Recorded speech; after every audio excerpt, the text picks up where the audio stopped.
What's up, y'all? What up? What up? What up? This way before, travel through the open door. Circumstances navigated the path, and life happened all so fast. No, it got lonely. Sometimes you see, I know we couldn't make it. Even when I'm off beat, I still land on my feet, and nothing can shake me. Cause I know life took a hold. I never.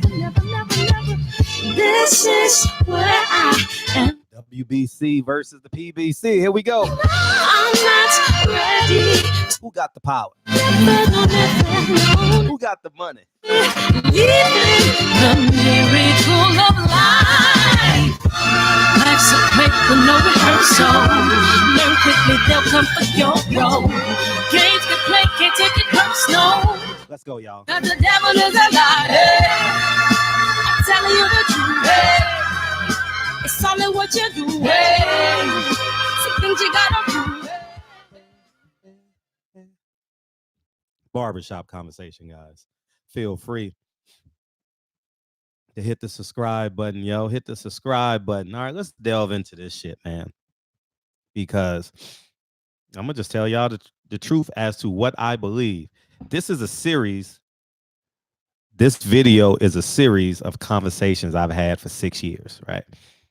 And I've put the pieces together as it relates to what's going on today in boxing.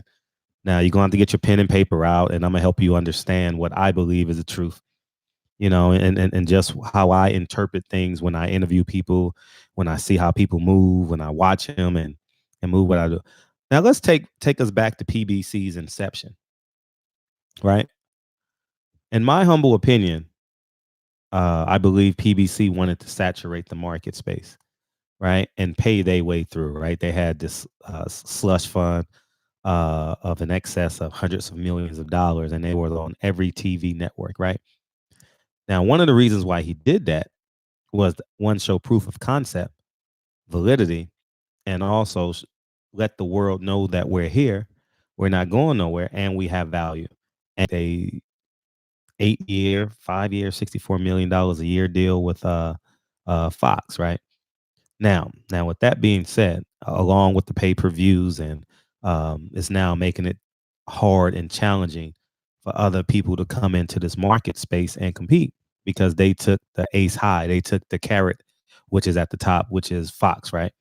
ESPN doesn't have the budget. We learned when I spoke with Bob Arum, as it relates to his production on ESPN, that they don't put up the bill. They just basically are a PR arm, right?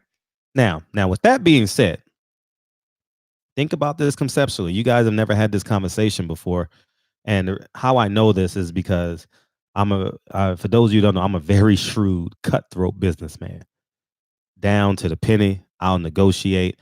I do my due diligence on everything that I do, down to as far as I can go when I'm doing my research and investing. I'm a silent partner in many adventures in life. Failed opportunities, successful opportunities, breaking even, you know, all the above. You know, none of them are all success. You know, so you just throwing darts trying to hit the bullseye. And if you are paying networks, right, to put your product on, don't you want to control everything else? Think about this. If he's paying for shows to be on NBC, ESPN, Bounce Network, CBS, and the list goes on, don't you think he wants to be the lead matchmaker? Don't you believe he wants to designate how much money people are making, how much sanctioning fees should be paid, how much everyone else should get paid, how much promoters should get paid, how much the fighters should get paid, the referees should get paid, and the list goes on and on and on and on. My humble opinion. This is just my humble opinion, because I remember when PBC used to fly on private jets and have sex and cash checks. You know what I mean? They were living the best life in the inception, right? You remember how they came out to the WWE entrances and all that, and in my humble opinion, I thought PBC and Al Haymon was learning on the job, right? And what do you mean by learning on the job? Is because throughout the journey of it, you've seen them shrink and you've seen the fighters become more and more powerful. You've seen the fighters control their destiny per se, like have say so in what they're doing and how they're doing it, and also manipulate things moving forward, right? With their leverage, right? And as Al Heyman was spending all this money, he's realized, wow, everyone's profiting, in my humble opinion, but the fighters. I definitely believe Al Heyman, 100%. Al Heyman is pro fighter. I don't doubt that one bit, and it's very apparent, right? That's not a biased statement. That's just the truth based off of what the fighters have said, not my opinion. I've never met Al Heyman. And with that being said, he sat back and realized, me being the shrewd businessman that I am, and me attempting to look at PBC from 50,000 feet, he saw a lot of holes in the game. He's like, hold up. Sanctioned bodies are getting how much from your check? We're paying the commission how much? The referees are getting paid what? TV execs is making how much? Cable companies is making how much? Oh, okay. Okay. We gonna cut that out. And he had to learn, in my humble opinion, this is just me on the outside looking in. He had to learn. And I believe Al Heyman had 101 aha moments in the inception up until today as it relates to conducting PBC, because you can tell how they've maneuvered and tailored their way through the boxing game.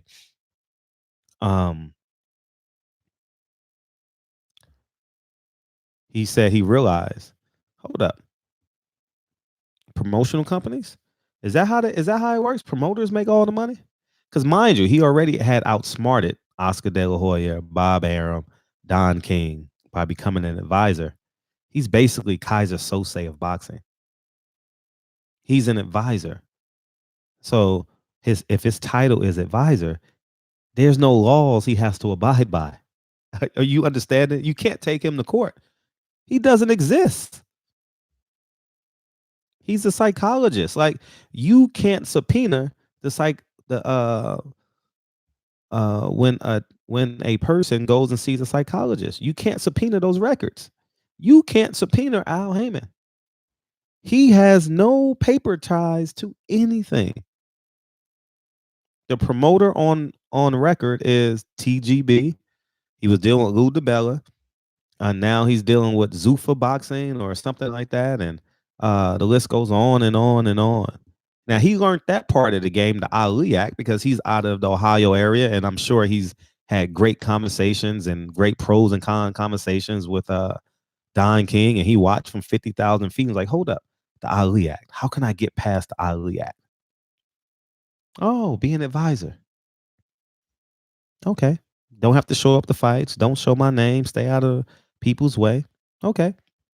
And then he's probably thinking, hold up, we gonna find a way. We about to turn this into a Robin Hood project. We gonna take the money from the executives and the promoters, take the money out of their hands and give it to the fighters. And I think that's where the dissension is coming in, because I was thinking about why Deontay Wilder and Gary Russell aren't getting these things. And then you know what I realized? Sean Porter. I'm just helping you guys out. I've realized this a long time ago. Sean Porter and Errol Spence made $2 million apiece September 28th. You want to take it a step further? Deontay Wilder made $3 million and Tyson Fury made $2 million. Think about this. Just think about this conceptually or pragmatically, like I do. I'm very shrewd when it comes to money. I'll smile and joke, but where is this $10 going? Who's the parent company? Just like now, it's Christmas season. I'm watching commercials right now. What's the parent company of that new toy? I'm not going to tell you what's the parent company? I'm not going to tell you how much money I made off Tesla just this month alone. Man. And I'll say this. Deontay Wilder lives on acreage, lives on an island. just bought a customized double R. He made $3 million. You heard Adrian Broner and them in New York. And that's where the dissension is. The sanctioning bodies is a shrinking marketplace. You know how I know? Put the two together. ESPN doesn't pay Bob Arum. Bob Arum goes to the WBC. WBC doesn't get paid by ESPN. WBC gets paid through the promoter. Think about it conceptually. So who is the WBC, the WBO, the IBF? I'm not picking on them, but they're the hot button for the day. They're the hot button. All right. You guys need to understand where the money. I know I'm making too much sense for a lot of people. You know what I mean? All y'all like, man, Fred, you deep. Just follow the money, man. It's common sense. You know what I mean? I was watching WBC convention. I watched the Boxing Voice. You know, I was watching how he was navigating. I watched all the interviews and I put all the interviews together. This is just 6 years of work. And I was like, I'm gonna let everybody know how it goes. Deontay Wilder made $3 million versus Tyson Fury, and Tyson Fury made 2. How much money did the WBC get out of that?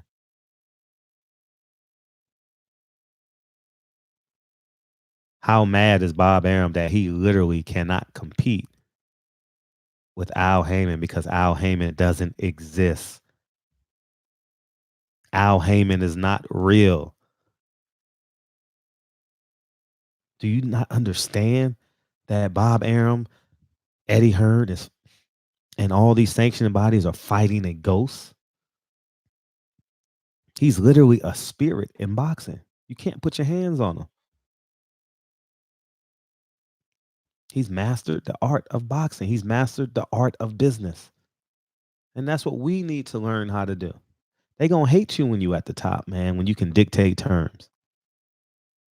In my humble opinion, I believe Al Haymon is his own matchmaker. There's nothing the WBC can do about it.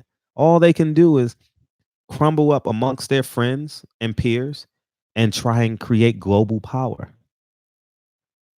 But when you have all the pieces to the puzzle, it's nothing you can do. It's like Showtime.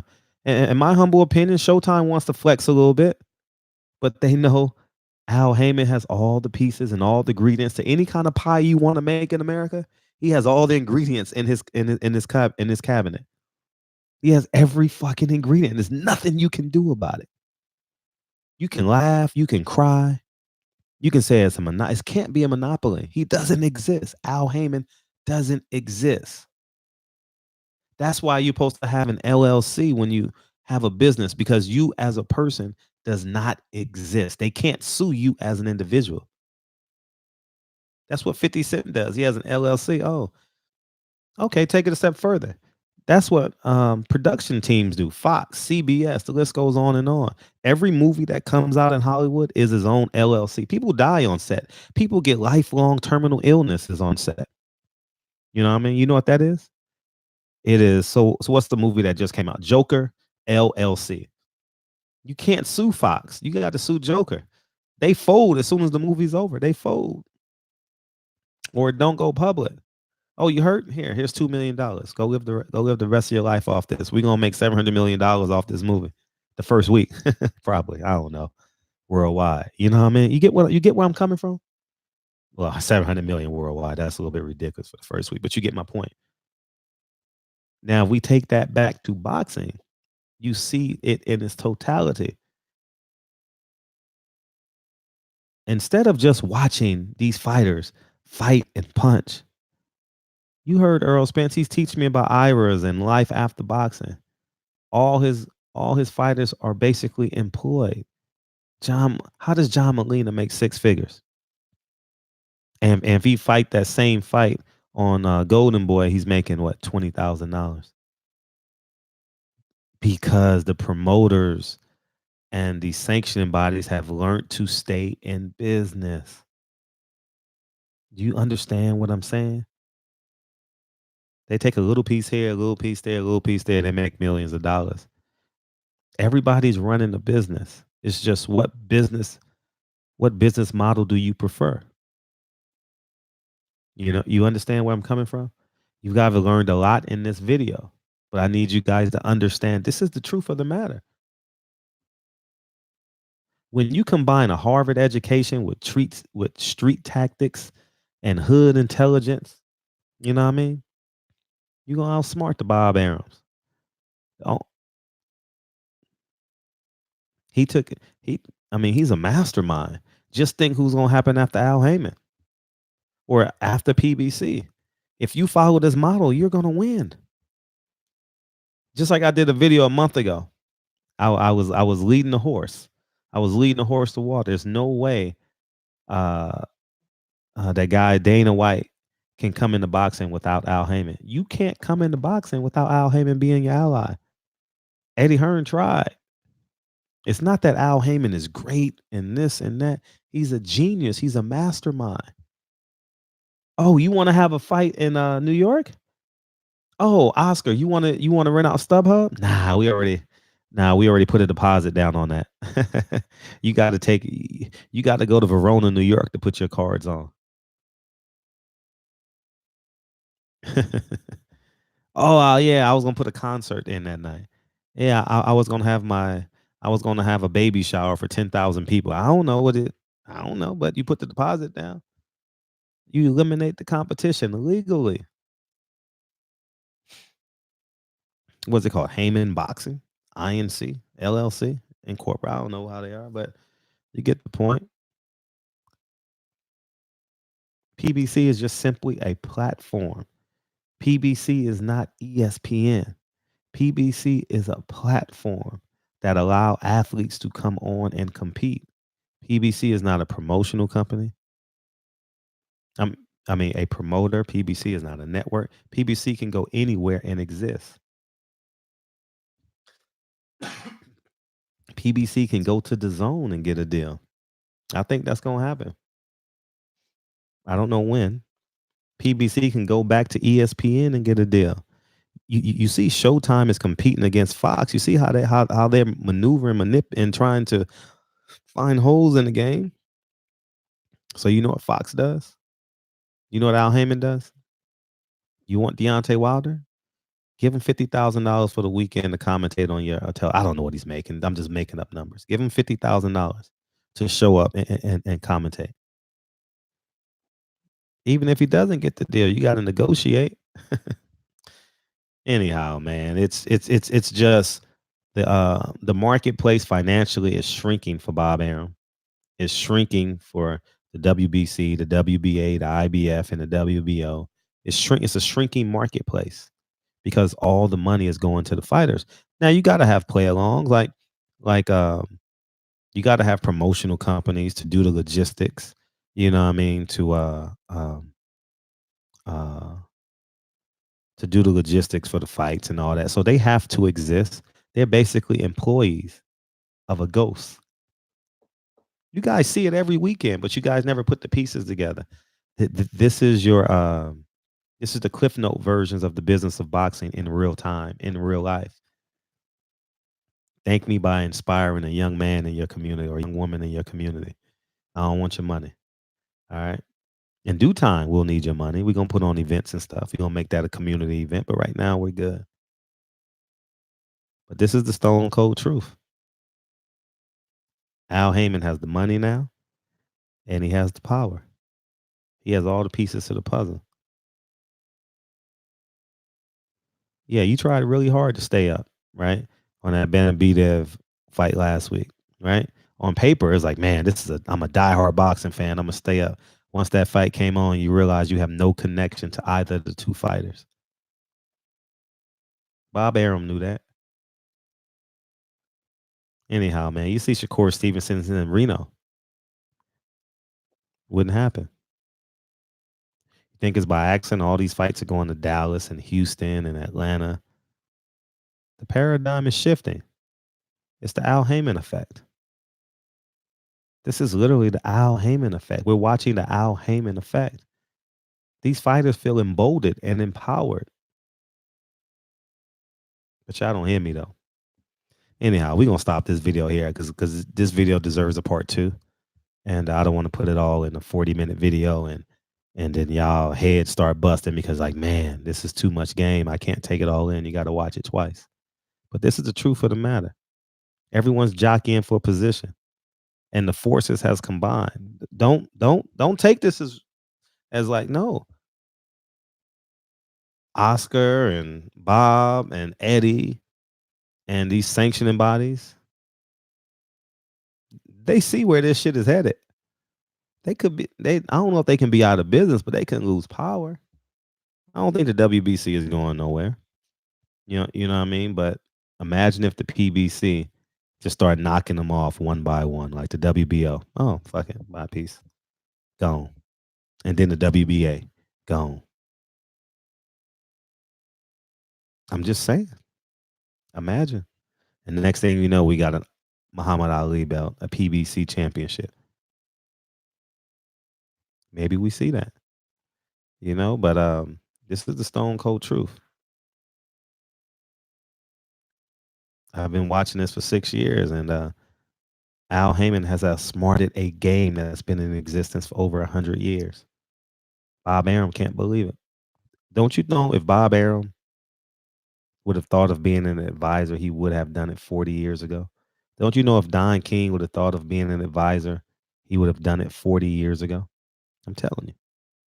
Take notes. Don't make it a black and white thing. It's a green thing. It's about money and power. All right. Your money in your pocket don't have no emotions. You are the emotional spender. Your money can't spend itself.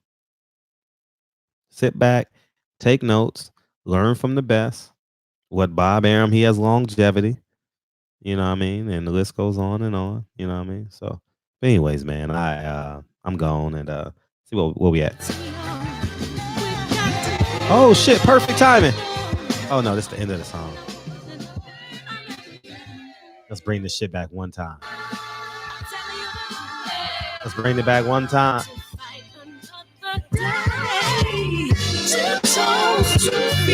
I stand on the ground. I'm going to and fight this final round. Life's a quick and no song. Learn quickly the comfort your flow. Can't take it from slow. Cause the devil is a lie. Hey. Bob Arum is. Hey. It's all in what you do. Hey. Some things you gotta do. Hey.